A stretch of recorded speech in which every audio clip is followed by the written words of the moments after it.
Donc là on est à Varengeville-sur-Mer, qui est une petite campagne située à 2 heures de Paris, en Haute-Normandie, qui est une station balnéaire assez prisée des Parisiens, gens de la région parisienne, parce qu'il se trouve qu'à l'époque, il y avait une ligne de TGV qui était direct Dieppe-Paris, et Varengeville, c'était la plage la plus proche de Paris. Donc il y a beaucoup de familles assez aisées qui sont venues ici pour avoir leur résidence secondaire. Pas mal de protestants également, voilà, dont la famille d'Antoine Bouchaillet que je viens de rencontrer tout à l'heure. Et avec Antoine, on a décidé de lancer une campagne de mécénat participatif sur ma plateforme d'Infagnan.fr pour l'aider à préserver ce lieu atypique et assez unique en France. Je suis l'aîné de la 4e génération. Mon arrière-grand-père qui s'appelait Guillaume Mallet, qui a créé cet endroit.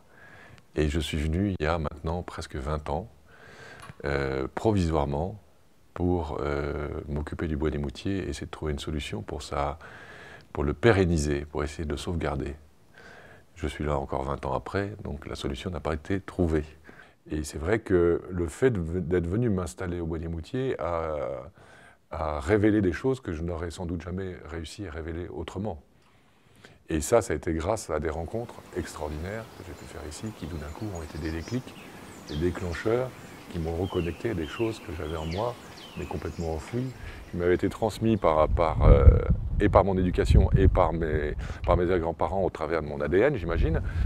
Il y a des choses qui étaient très très puissantes, l'expérimentation de vivre le moment présent, faire les choses en pleine conscience, vous voyez, des choses dont on parle beaucoup maintenant, qui sont, je dirais, très à la mode, mais qui sont devenues vraiment importantes dans le monde dans lequel on vit.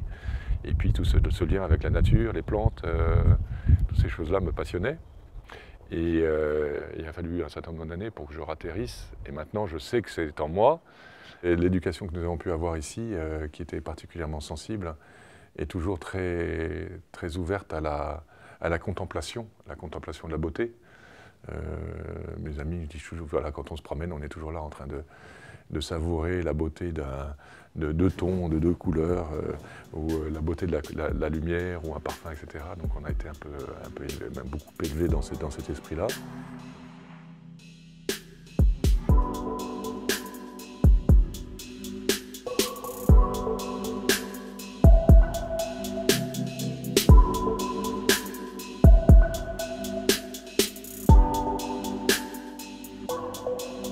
Travaillé chez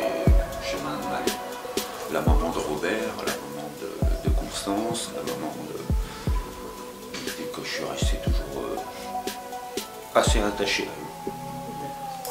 Si un jour le jardin va autre part qu'au Mallet, c'est un jardin qui perdra son nom.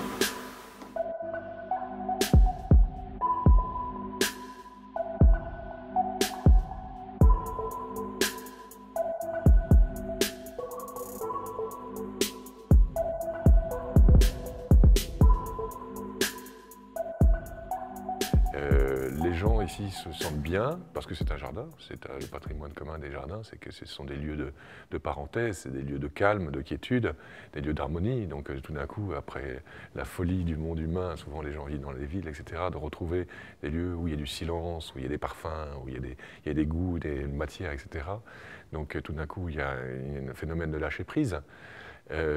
Ici, il y a une dimension supplémentaire, c'est que il y a cette idée que ce lieu doit, dès le départ, devait être utile. Et un instrument qui peut servir pour essayer de réfléchir un peu plus intelligemment à ce qu'on pourrait faire de ce monde et quelle est notre place. Pour moi, le plus important, qui est la dualité. On est en train de parler tous les deux, on est en train de créer quelque chose, et ce qu'on est en train de créer, c'est le chiffre 3. Voilà. Et donc ici, tout est dualité, dualité entre la maison et les jardins et le parc et la mer, les jardins et la plaine qui est plus, disons, habitée. Donc tout est conversation, tout est yin et yang, c'est un lieu très taoïste finalement. Voilà. Et donc vous avez cette proportion qui fait qu'on ressent l'harmonie.